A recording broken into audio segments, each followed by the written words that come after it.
Doesn't this look like something resembling fun? Music, the outdoors, spending money, twirling around these shiny sticks of poisonous bullshit. What if I told you that you could do this for 48 hours straight in an inhospitable field or desert or parking lot with little to no food or water?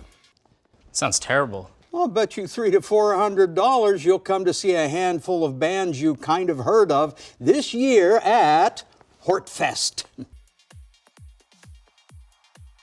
Dude, I don't have that kind of money. Well, of course you don't. You're a young person. But that's the price of a general admission ticket at most major music festivals anyway. And because my generation did such a good job convincing you that Woodstock was cool and somehow important, when we became capitalists, we turned these noise traps into a multi-million-dollar industry. Sellout. Thank you. Of course, you can choose to pay me the hilariously expensive ticket price in potentially manageable chunks. I don't care. I get my money anyway. Just make sure to buy stuff while you're stuck inside. That's the important part. You see, when I partnered with my buddies over at Potable Chemical Company to sponsor Hortfest, our main responsibility became locking you into my music-themed maze and forcing you to buy their products. And nobody buys products better than rich people do. Young people are just kind of okay at it. We mostly needed the youths to make going to my sponsored crowd pit look like a cool act of defiance before beginning to price them out entirely. And after all, isn't 3/4 of your rent a small price to pay for all that fun you'll have once you're surrounded by other fellow millennial cattle in my noise and drug farm? Once you're there, you'll be free to listen to music you want, in between doing things like waiting in line for a porta potty, getting shoved by strangers, and taking in all the cultural appropriation and mystery pills your rotting brain cells can handle. And speaking of, look over there, a famous person.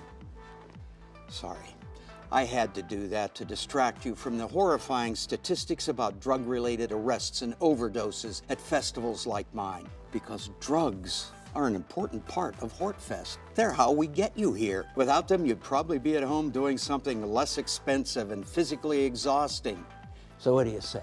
Go to my 48-hour sweat and sound parade or something else? Before you decide, I'd like to point out that what you're really paying for is the opportunity to take a few Instagram pictures that make it seem like you're having a good time and the chance to tell your friends that you went to a big music festival for the rest of your life. Legally, you are under no obligation to tell them that you were hot and constantly rubbing sweaty elbows with strangers and somehow got pink eye and there weren't enough bathrooms and that the sound was bad. Seriously.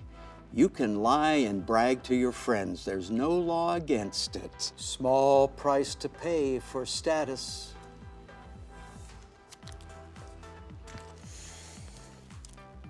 That's what I thought. And hey, for an extra $200, I'll let you stand in a shaded area. Slightly larger, small price to pay.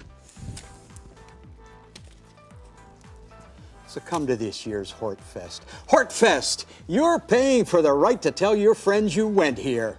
I'm Roger, by the way. And I'm... It doesn't matter what your name is.